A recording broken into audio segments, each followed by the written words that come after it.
Bonjour, nous continuons ensemble notre exploration de l'ouvrage La conscience expliquée de Daniel Dennett. Oui, bonjour.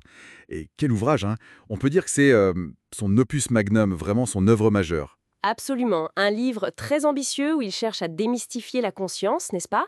À l'expliquer scientifiquement. C'est ça, un peu comme on expliquerait, je sais pas, la météo ou la digestion. Enfin, même si c'est évidemment un phénomène très complexe. Et aujourd'hui, on s'attaque à une méthode clé qu'il propose pour y arriver, l'hétérophénoménologie. Le nom peut faire un peu peur, oui. On peut, mais l'idée derrière est cruciale, surtout si on part du principe que notre propre regard intérieur, l'introspection, elle n'est peut-être pas si fiable qu'on le croit. C'est exactement le point de départ de Dennett, justement. Il nous met en garde contre, disons, une confiance un peu aveugle en notre accès à nos états internes. Il pense qu'on se trompe souvent sur nous-mêmes. Oui, il l'écrit clairement. Nous tendons à penser que nous sommes bien plus à l'abri de l'erreur que nous ne le sommes en fait, concernant notre propre expérience. L'introspection, elle peut nous jouer des tours. D'accord, c'est une critique assez fondamentale.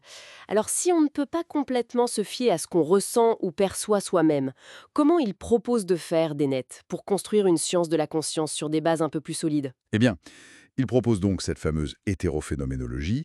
L'idée maîtresse, c'est de prendre très au sérieux les comptes rendus, les descriptions verbales que les sujets font de leur propre expérience consciente. D'accord, on collecte ces descriptions, ces protocoles verbaux, comme il dit. Voilà, on les collecte méthodiquement comme des données objectives. Mais attendez, si on reconnaît ce que les gens disent de leur expérience, en quoi c'est si différent de l'introspection classique au fond? On écoute bien ce qu'ils rapportent de leur vécu, non? Ah, c'est la question clé. La différence est subtile, mais elle est fondamentale. L'hétérophénoménologie, elle ne traite pas ces comptes rendus comme des descriptions littéralement vraies de la réalité interne. D'accord. Elle ne leur accorde pas, si vous voulez, une sorte d'infaillibilité papale, pour reprendre une image un peu forte. Le sujet n'est pas l'arbitre final de ce qui se passe réellement en lui. Ah, voilà le point. Donc, on ne suppose pas que leur discours est une photo parfaite de leur monde intérieur. Mais alors, sur quoi on se base, si ce n'est pas sur la vérité de ce qu'ils disent ressentir? On se base sur le fait qu'ils disent ce qu'ils disent, c'est ça la donnée brute. L'hétérophénoménologie accorde une autorité absolue, dictatoriale même, selon les mots de Dennett, Carrément. au sujet sur ce qui lui semble se passer. Je le cite encore, c'est important. Vous n'avez pas autorité sur ce qui se passe en vous, mais seulement sur ce qui semble se passer en vous. Ah, d'accord, sur le semblant. Exactement, c'est ce semblant, se dire, qui devient la donnée scientifique qu'on peut analyser. Je crois que je saisis mieux.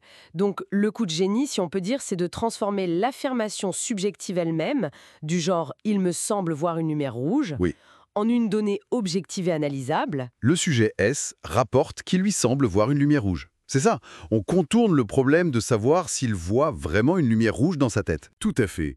On adopte une neutralité, une sorte d'agnosticisme quant à la réalité de cette lumière rouge dans l'esprit du sujet. Par contre, on traite son rapport verbal comme un événement comportemental, observable, public. D'accord.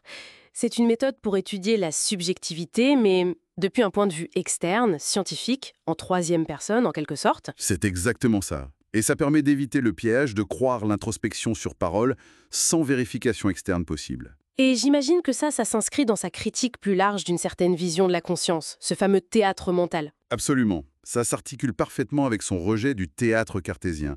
Cette idée, assez intuitive, mais que Dennett juge complètement erronée. Oui, l'idée qu'il y aurait un petit bonhomme dans la tête qui regarde un écran. Voilà, ou un lieu central dans le cerveau où tout serait projeté pour un spectateur intérieur, un moi centralisé. L'hétérophénoménologie permet d'étudier les rapports des gens sans avoir besoin de présupposer l'existence de ce théâtre et de son spectateur. Compris. En refusant de prendre les rapports pour argent comptant sur la réalité interne, on évite de postuler ce centre observateur un peu mystérieux. C'est une approche très pragmatique finalement. Extrêmement pragmatique, oui. C'est une stratégie méthodologique pour intégrer l'étude de l'expérience vécue, ce que ça fait d'être soi, dans un cadre scientifique rigoureux. Sans tomber dans le mysticisme. Exactement. Ni dans un réductionnisme trop simpliste qui nierait la richesse de cette expérience.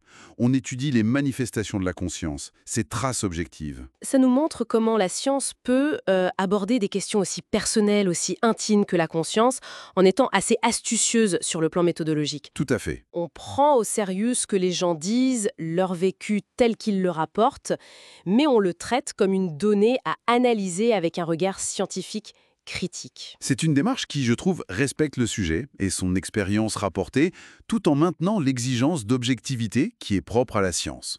Une façon d'expliquer sans forcément expliquer et faire disparaître, si vous voyez ce que je veux dire. Oui, je vois. Merci beaucoup pour cet éclairage sur cette méthode vraiment essentielle chez Donnet. Ça laisse songeur, quand même sur la manière dont nous-mêmes au quotidien on interprète nos propres rapports internes. Mhm. Est-ce qu'on est toujours les mieux placés pour savoir ce qui se trame réellement dans notre esprit? C'est une vaste question. C'est une excellente question pour continuer à réfléchir effectivement. À bientôt pour d'autres aventures au sein de la philosophie analytique.